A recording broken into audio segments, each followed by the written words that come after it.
American destroyer comes alongside a cruiser in Great Bitter Lake on the Suez Canal in Egypt. It brings Ibn Saud, king of the 5 million people of Saudi Arabia, to a conference with President Roosevelt, stopping off here on his return from the Crimea conference. The destroyer has been decked out with rare carpets for the monarch. This 800-mile trip marks the first time that King Ibn Saud has ever left his native land.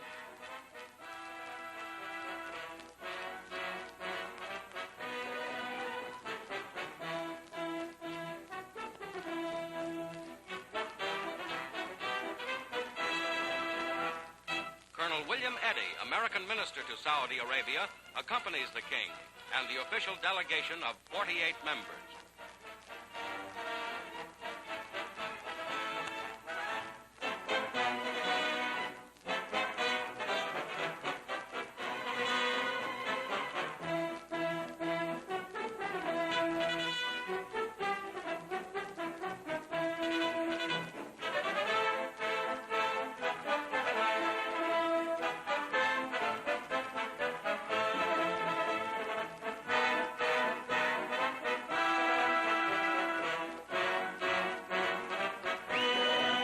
The 70-year-old Ibn Saud goes aboard the cruiser to meet Mr. Roosevelt.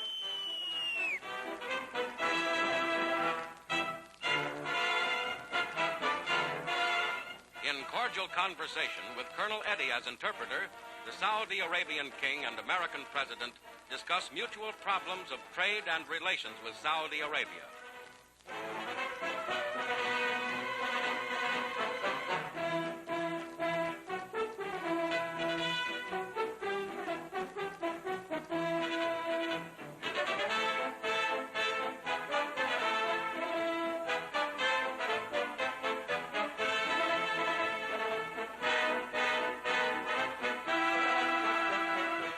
Welcomed aboard is Emperor of Ethiopia, Haile Selassie, whose homeland was first to be conquered by the Axis and the first liberated.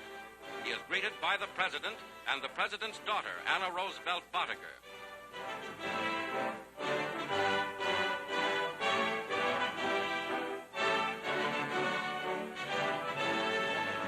Better communications and closer contact between Ethiopia and the Allies are stressed in the conference, following up Mr. Roosevelt's desire that heads of government should meet often to reach understanding of each other's problems.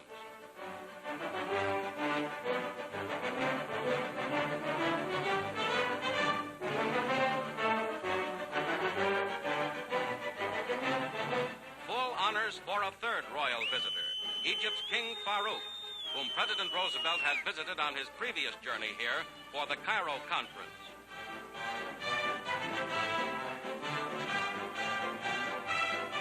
King of the great and strategic territory from which Nazi armies were thrown far back 3 years ago, Farouk's Egyptian government made a formal declaration of war on the Axis on February 26th.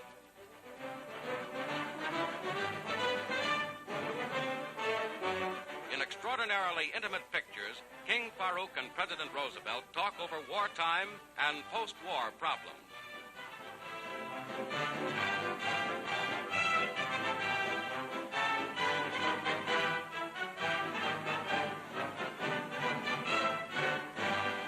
With the conclusion of these meetings with 3 important heads of states, Mr. Roosevelt nears the end of his historic 14,000-mile trip.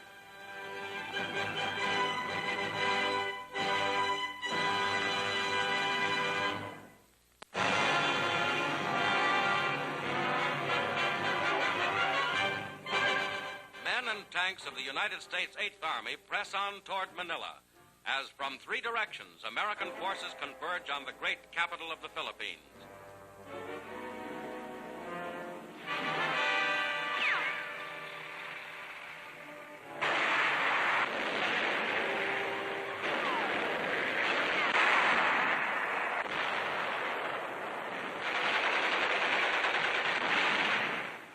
The first prong of the drive against Manila comes straight down from Lingayen Gulf to the north, soon to be joined by these troops. Another spearhead swings out to flank the city from the east. And still a third drives up from the south, aided by paratroop attacks. Beating back Japanese delaying actions, the troops blast their way through.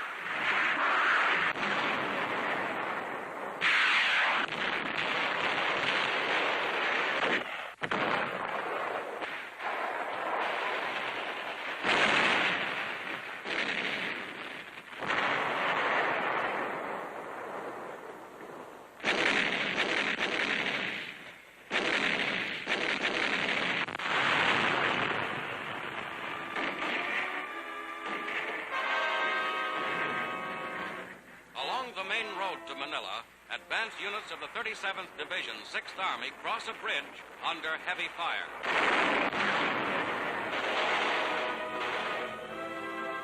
At an airfield near Olongapo, wrecked enemy planes and hangars show the fury of the attack. Soldiers clean up bombs planted as mines by the Japanese.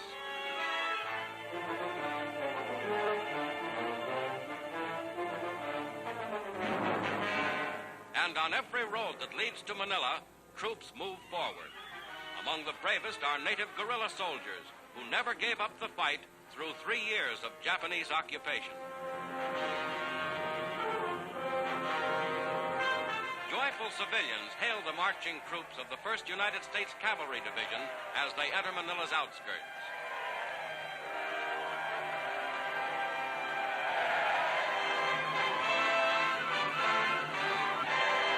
Thirsty soldiers pause briefly at a recaptured brewery for a refreshing glass or helmet full of beer.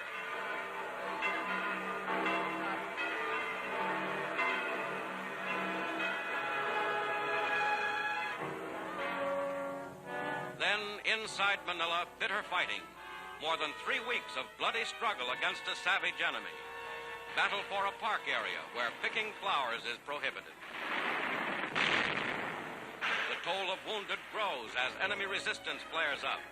Then, a new enemy, fire. The Japanese had stocked warehouses with drums of gasoline, with explosive charges. After the Americans entered, they set them off. The flames begin to spread. New terror for the million-stricken people of Manila.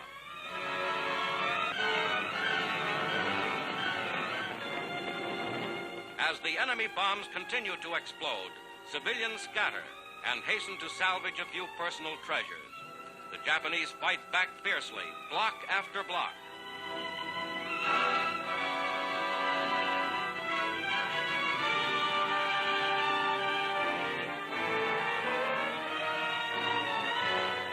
Has time to give food to hungry children. Elsewhere, the discovery of one more sickening Japanese atrocity. Men, women, and children butchered by the enemy. New fires rage through the city as the battle rises to incredible fury in the assault on Intramuros, ancient walled city within Manila. An infantry company penetrates the inferno.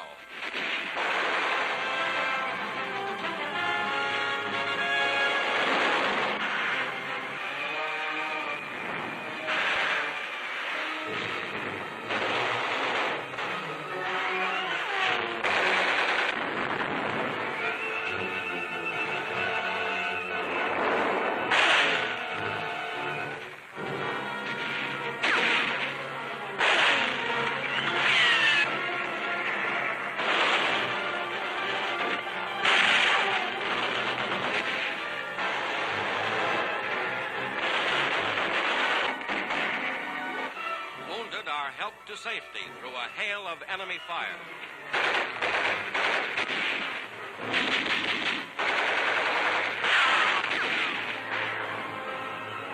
Japanese are irresistibly driven back, and here natives who had collaborated with the enemy are brought in, a shameful few among millions of proud and loyal Filipinos.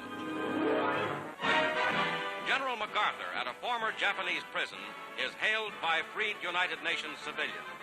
Liberation of the great Pacific city of Manila becomes a fact.